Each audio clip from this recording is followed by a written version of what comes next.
Good morning everybody. CA final के बच्चे लोग एक बात को ध्यान से सुनना। अपनी जो बुक है इंडेस 115 वाली, मतलब कौन सी है वो, वॉल्यूम 2 वाली जो बुक है, मॉड्यूल 2, उसका जो इंडेस 115 का क्वेश्चन नंबर 48 है, एक बार पहले उसको निकाल लेना। उसमें के लिमिटेड का एक तो सम है जो रॉयल्टी पॉइंट्स के ऊपर रिवॉर्ड पॉइंट होता है ना, उसके ऊपर क्वेश्चन है। तो वो क्वेश्चन हम लोगों ने सॉल्व किया था बुक में, अपने क्लास वर्क में सॉल्व किया था। उस सोल्यूशन को चेंज करने की एकदम भी ज़रूरत नहीं है। हुआ क्या है मैं आपको बताता हूँ। इंस्टीट्यूट ने एक नया क्वेश्चन डाला है जिसमें सारा डेटा क्वेश्चन नंबर 48 का लिया है, कंपनी का नाम वाम वगैरह सब कुछ सेम टू सेम रखा है। बस कंपनी ने बीच में एक लाइन को चेंज कर दिया। मैं आपको लाइन पढ़ के सुनाता हूँ, आप भी बुक निकालना। बुक में एक लाइन है, during the accounting period 2017-18 the entity awarded 1 crore points to the various customers of which 18 lakh point remained undiscounted to be redeemed till 31st March 2020. The management expects, यहाँ पे the management expects only 80% of the remaining will be discounted in the future. इसमें institute ने नया जो word डाला है ना, उसमें बोला है टोटल जितना रिवॉर्ड पॉइंट है उसका 80% का एक्सपेक्टेशन है कंपनी को कि वही डिस्काउंटेड होएगा या कस्टमर उसी का बेनिफिट उठाएगा। तो रिमेनिंग की जगह टोटल का 80% करके एक सम डिजाइन कर दिया, बाकी सारा डेटा सेम टू सेम रखा।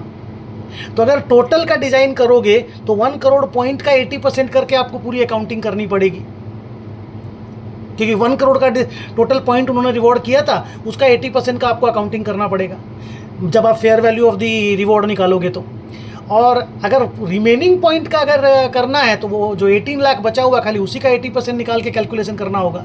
तो ये चीज़ चेंज होने के कारण उन्होंने सेम डेटा लेकर के एक नया क्वेश्चन डिजाइन करके एक नया सोल्यूशन उन्होंने दिया है, जिसका बाकी सारा कहानी एकदम सेम टू सेम है। कैलकुलेशन भी सिमिलर स्टाइल से किया गया है, बट जो डिफरेंस है रिमेनिंग का 80% की जगह उन्होंने टोटल 1 करोड़ पॉइंट का 80% के हिसाब से सम बनाया, और वर्डिंग भी उन्होंने क्वेश्चन में उसी तरह से चेंज किया। तो उसकी वजह से अंदर के सारे फिगर चेंज हो गए।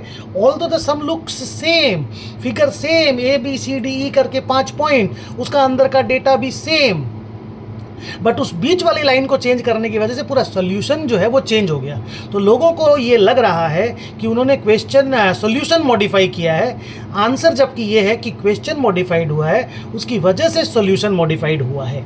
ओके, तो वो वाला सम जो है ना, वो मैंने पहले भी PDF में आप लोगों को दिया था, बट इस एक्सप्लेनेशन के साथ नहीं दिया था। अभी मैंने आपको एक्सप्लेन भी कर दिया। अब इस सम का PDF में क्वेश्चन और उसका सोल्यूशन भी मैं आपको देता हूँ। आपसे रिक्वेस्ट है कि आप वो क्वेश्चन नंबर 48 इंडेस 115 का क्वेश्चन को जाकर के देखिएगा, और ये जो मैं नया वाला PDF और उसका सोल्यूशन डाल रहा हूँ, इस दोनों को देखिएगा, आपको डिफरेंस पता चल जाएगा। सोल्यूशन का पैटर्न एकदम सेम है, डोंट गेट वरीड। बाकी सारा कैलकुलेशन सेम है, YTD कॉन्सेप्ट का कैसे कैलकुलेशन होता है, बाकी सब कुछ सेम टू सेम है। आप उसको देखोगे आपको अच्छे से समझ में आ जाएगा। देखना ये दोनों सम्स को, और एग्जाम में आने का चांसेस है। चलो, take care, have a nice time. अच्छे से एग्जाम देना, अच्छे से पढ़ाई करो, टेक वेरी गुड केयर।